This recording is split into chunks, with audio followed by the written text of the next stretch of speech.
You are here with By the Cover. Today I'm going to be reviewing The Andromeda Strain by Michael Chrichton. The book was 263 pages and took me 2 days to read. I would rate this book a 5.5 out of 10. This review may contain spoilers, so if you do not want to hear those, click off now. The synopsis: a sci-fi techno-thriller about a deadly extraterrestrial microorganism brought to Earth by a military satellite that crashes in Arizona. A team of scientists race to contain the contagion, which kills almost everyone in a nearby town.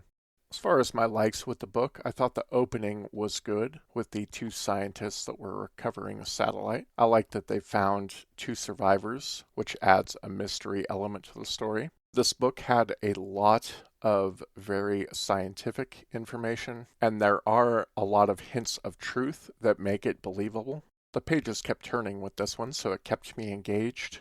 I thought it was a good setup for a sequel at the end of the book. As far as my dislikes, it's going to take a certain type of person that's going to enjoy this book. This is hard science fiction. There's a lot of scientific babbling, lots of included details many may find not so interesting. Those that like science will find it more interesting. It takes a certain type of person to enjoy it. I found some of the inserts of the scientific information jarring. For instance, there's one portion in the book where it's literally mid-word, and then the author just decides to insert 3 pages of diagrams and then continue on with the paragraph 3 pages later. And I personally don't find that stuff adds too much to the story, and so I really didn't think the juice was worth the squeeze there. The good news is if you don't really care about the scientific stuff, you can skip over a lot of it. And for the most part, you're not going to lose anything in the plot of the story. But it really is a book that makes you think. There are a lot of interesting things that are brought up. The majority of the characters are extremely bland, and there is zero emotional impact in this book.